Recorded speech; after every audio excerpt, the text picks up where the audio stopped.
Volume 2, season finale, is a season that leaves more questions than answers. It did not give any sort of resolution, and it just didn't do any closure. Roman got captured. Okay, sure. But something tells me he's not gonna be in there very long. Um, Cinder, Mercury, and Emerald just infiltrated deeper by playing the backup crew, helping out. Um,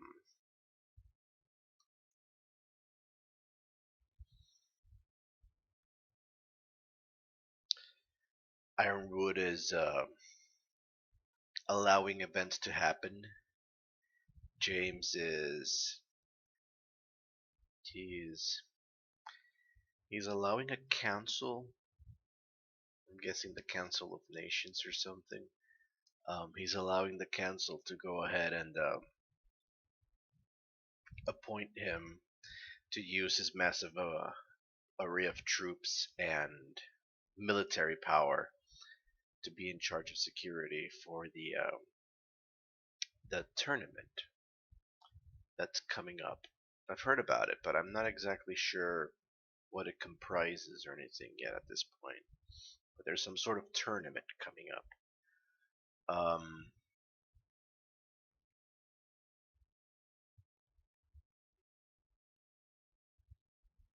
Fantastic battle scene, and when the team arrived that has Velvet or Violet. I can't. I think it's Velvet. I'm gonna say Velvet. I'm going with Velvet. Locking it in. Final answer. Ding ding ding. Um,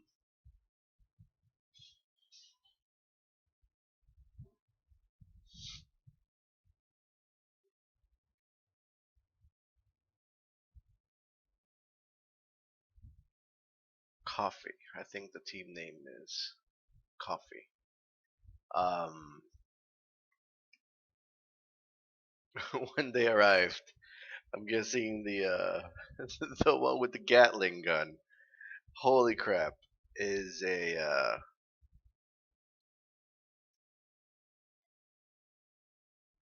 team leader, and she is a bona fide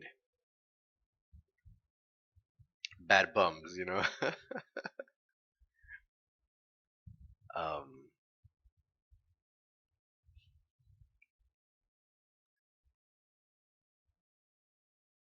I'm just going through all the images in my mind right now. Fantastic battle scene, honestly. Um,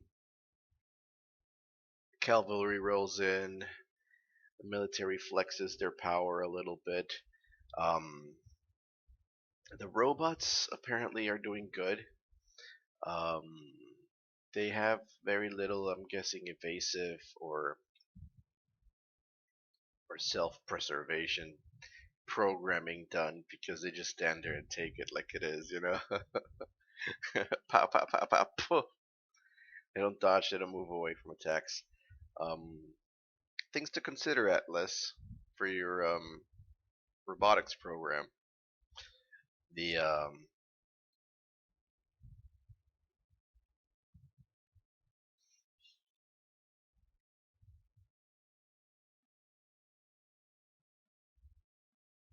I feel somewhat empty because there wasn't really any sort of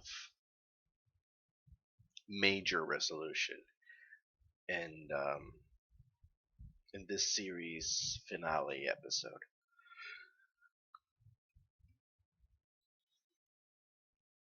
Like I said, it left us with more questions than answers. Yeah, the team apparently believes they had a minor victory, or a victory, not a minor, a victory. But for us, that we have the greater vantage point because we can see everything from both sides of the spectrum. It lets us know that it was a minor victory, not necessarily such a huge win. Um, it may have set back the the plans. A lot of faunas died in the tunnels, or they just got trapped when they sealed them off again.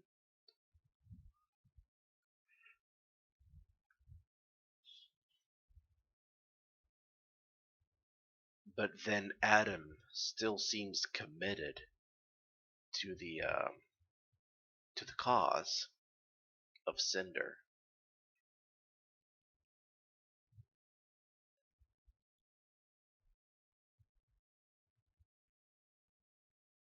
Hmm. Well, we got to see a little bit of everybody joining in.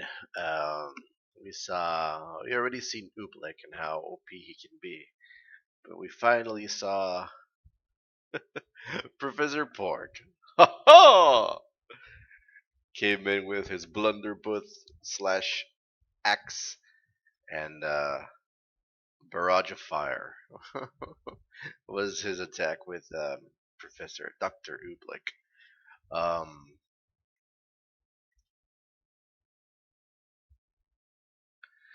it seems to me that this was just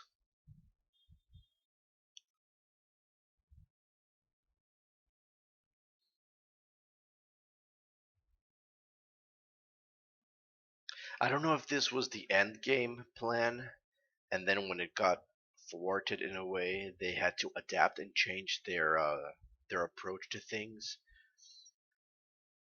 or if it was a stage for development to further progress other plans that are currently in motion. We haven't really. Actually, yes, we have. We have gotten hints and tidbits and things about another scheme that is currently brewing. Um,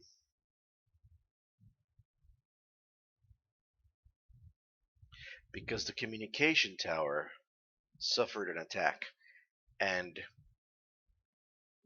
when the attack took place, um, Cinder uploaded some sort of program to the tower, the one that had the tower. She uploaded a tower to the tower,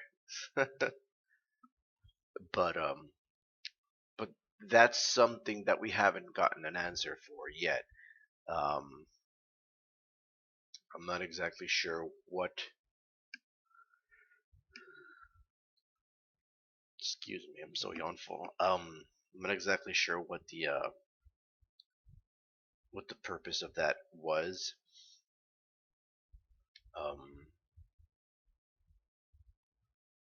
trying to think what else hasn't gotten any follow up.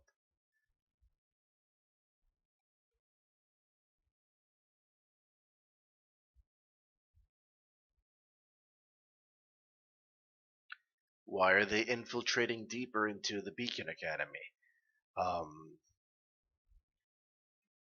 at first, you would suspect that it was just to get access to the tower, but they're actually really digging deep in there. They're hunkering down and trying to infiltrate as deep as they can to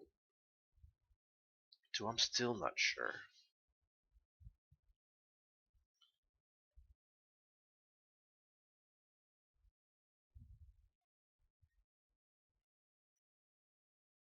At one point, they were also studying all the characters, and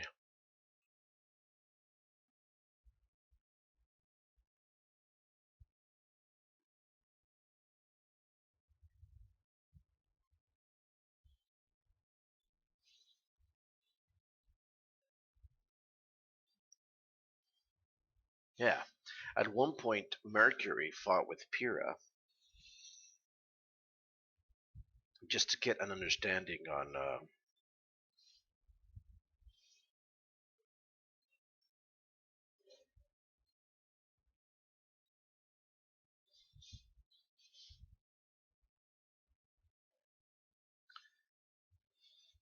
her techniques and tactics.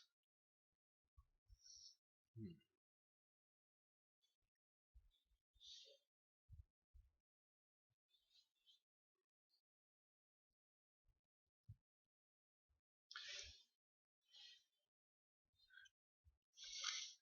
So there are things that they're doing that we still haven't seen it progress from that point forward. They um,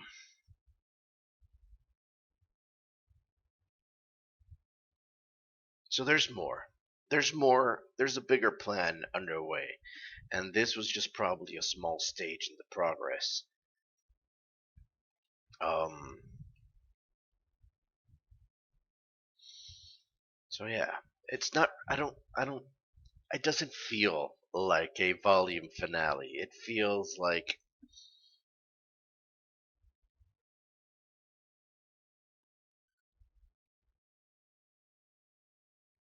a pause. Like, let's leave it here for now because we still have to finish these other things. But I guess the only resolution is that Roman got captured and he's gonna stay indefinitely inside the flagship. And as he says, wonderful. I like Roman. Roman is a cool bad guy. But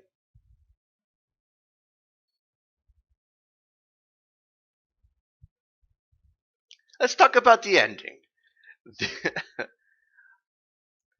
uh, when I first saw the mysterious masked figure, the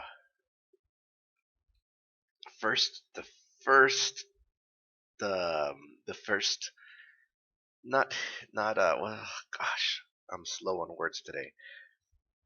The first indication or vibe I got from that scene was that the mysterious masked figure was Yang's mom, the one that she's been looking for all this time.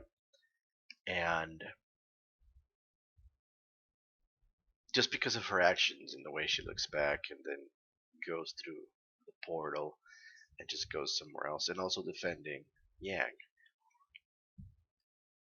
And then in the ending, she removes the mask and she has basically the identical face of Yang with the hair, but it's like it's more. It has ruby. I don't want to say ruby colors. It's black hair, and but it's very. It has such strong similarities to Yang. And then she addresses her. Yang, we need to talk. Um,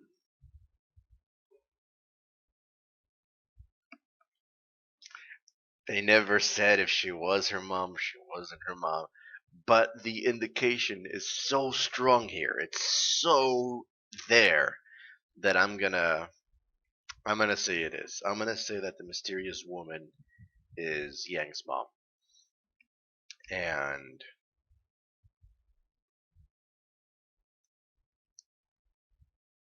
hopefully we'll get some more of her in Volume 3, and maybe she'll explain what she's been doing all this time. But apparently, she's been working behind the scenes or just doing things, doing missions, all this time. And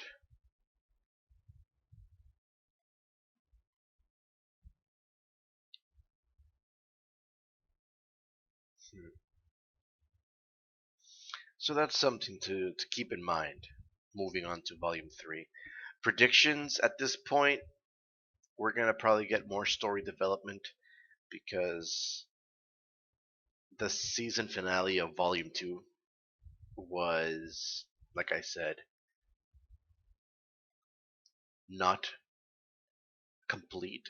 It's more like a preamble or a setting preparation for um, the next move, the next step, the next plan development um, event that's going to be taking place.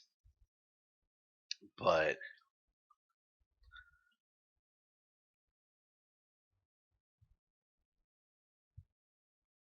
it's interesting. It really is interesting.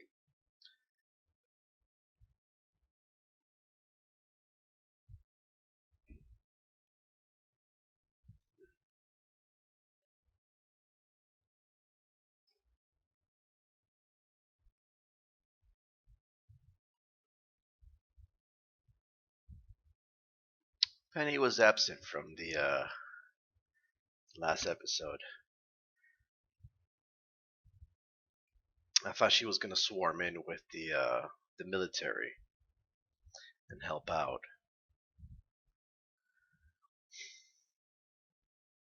But then again, maybe she's going repairs.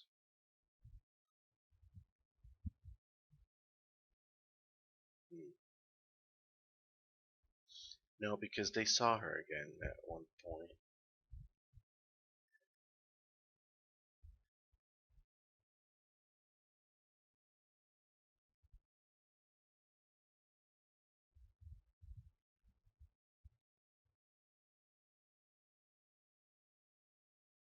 No, actually, that was it. When she had her hands damaged.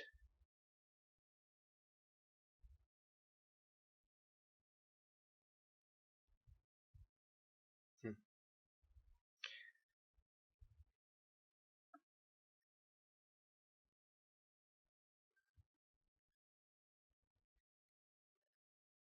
I don't.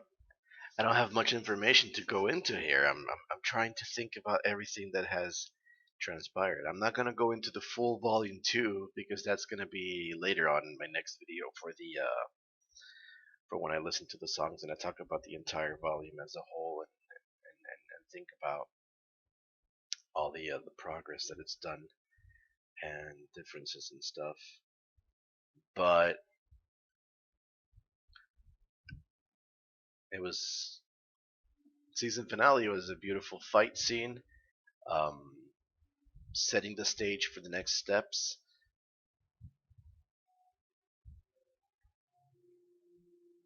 Raising questions. Um, Ospin apparently he seems uneasy. He's not really chill or angry about the way things are developing. He seems concerned, but in a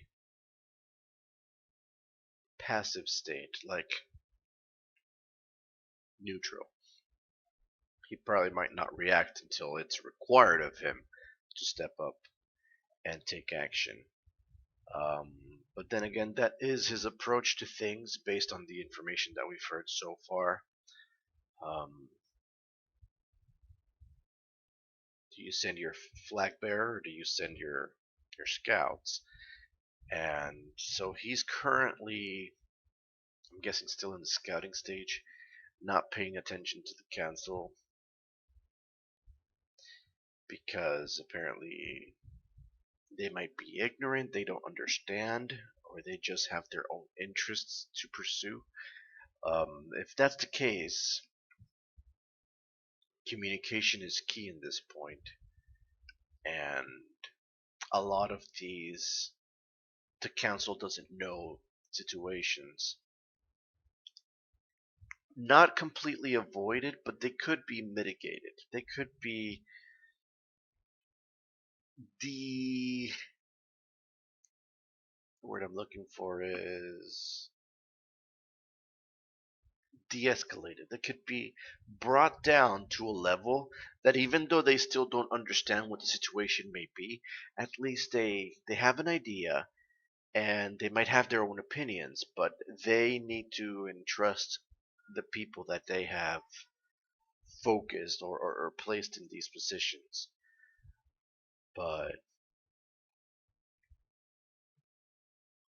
they're talking about Ospin's position at Beacon as the headmaster. I'm guessing it entails a lot of responsibility and a lot of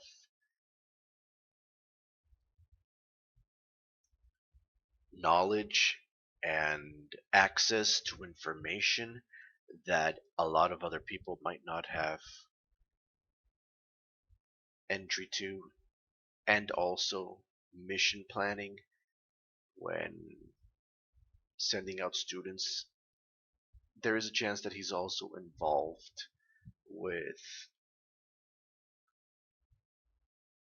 graduated huntsmen that are out there in the field, and they might still report back to him because he was at one point the headmaster, and they have established this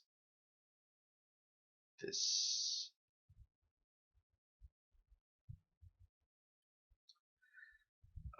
word I'm looking for here is not bond, but I'll go with bond. I'll use bond. Established this bond of trust and relationship with each other. Added to the fact, Beacon can serve as the central hub for hunters and huntresses as their main headquarters. Not just Beacon, the other huntsman training academies at this point.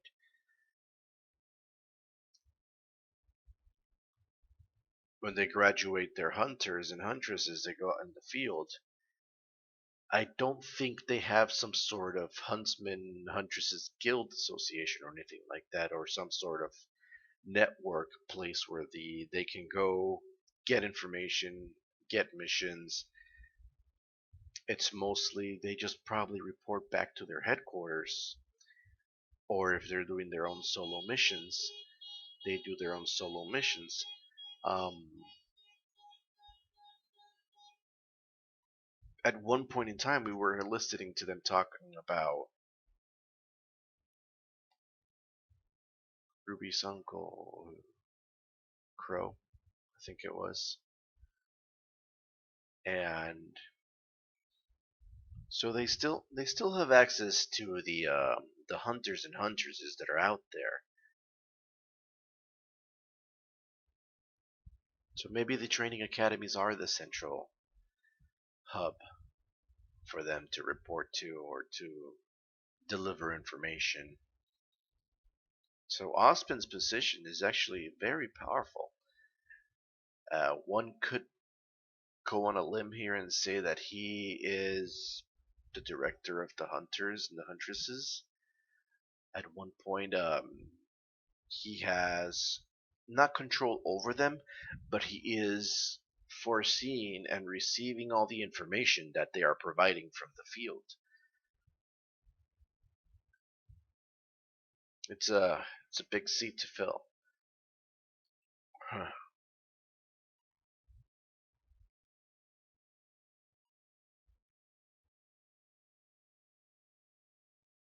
Same thing goes for the Atlas Kingdom and the Kingdom of Minstrel.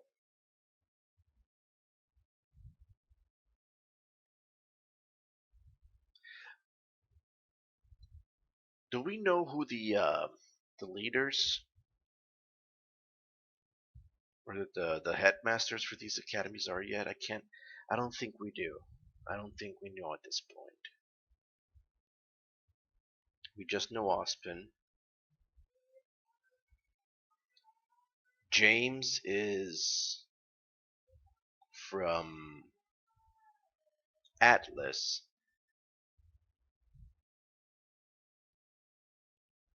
He commands the Atlas army. He's the general. But I don't know if he is also the headmaster of Atlas Academy. It would make sense if he was at one point, but I cannot say that he is.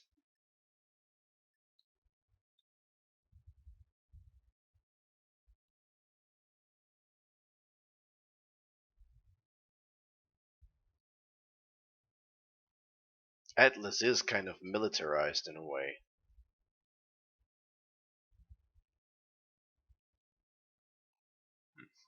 I'm not sure.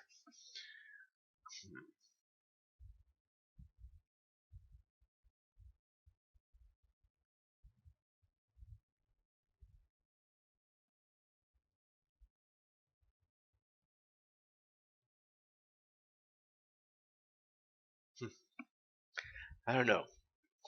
Um, I'm gonna leave it here for now because, like I said, season finale left me with more questions than answers, and I don't have anything that I can pick up and start exploring and delving into and understanding and trying to figure out.